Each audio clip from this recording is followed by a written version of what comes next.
Hello and welcome to Baggins Book Summaries. In this episode we'll be exploring Chapter 14 from J.R.R. Tolkien's classic novel The Hobbit. At the end of Chapter 13, Bilbo and the dwarves decide to rest in a flat guardroom for the night and discuss their plans, but are unsure of Smaug's whereabouts. Chapter 14 takes us back 2 days to the evening when Smaug smashed the door and flew off in a rage. If you enjoy these summaries, please hit all the normal YouTube buttons and let us know a book you'd like summarized in the comment section below.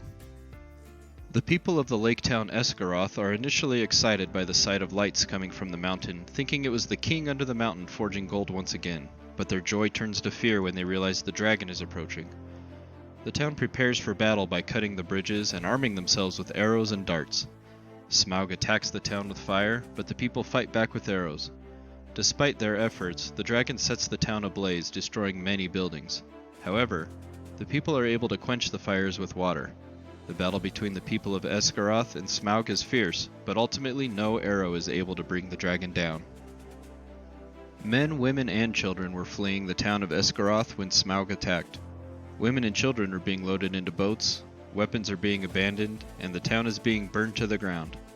The master of the town tried to save himself, leaving the people to be hunted by the dragon. The only ones left are a company of archers led by Bard, who is descended from the Lord of Dale. Just as he is about to fire his last arrow, an old thrush lands on his shoulder and tells him to aim for the hollow of Smaug's left breast. Bard does so with a black arrow, which he had saved for this moment. Smaug falls from the sky and crashes under the town, destroying it completely. The lake floods in, and there is a great steam and hiss. While this is the end of Smaug and Esgaroth, Bard survives and will continue on in this story. The people of Esgaroth mourn their lost town and ruined homes, but they had much to be thankful for. Most had escaped alive and much of their property had remained undamaged. They gathered on the western shores of the lake, shivering in the cold wind, and their first complaints were against the master, who had left the town too soon.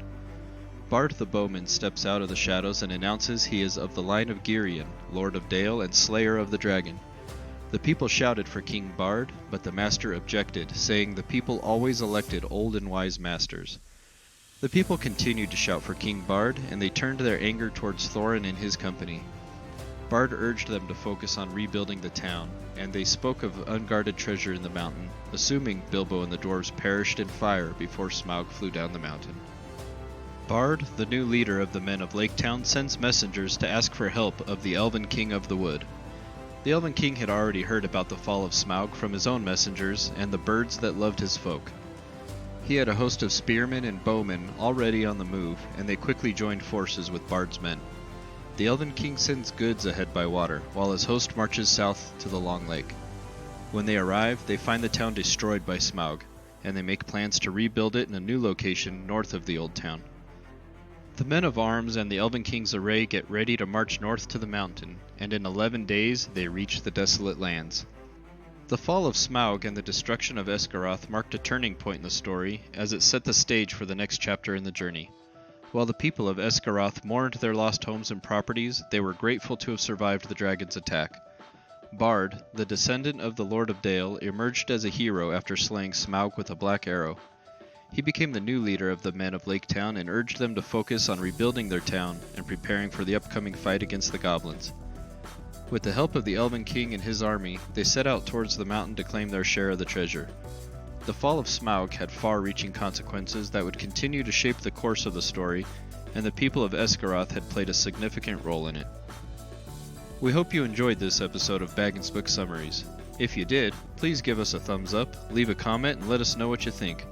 Don't forget to hit the subscribe button and the notification bell so you never miss an episode. We have many more exciting adventures from Middle-earth to share with you, so stay tuned. Thanks for watching, and we'll see you in the next episode of Baggins Book Summaries. Until then, happy reading.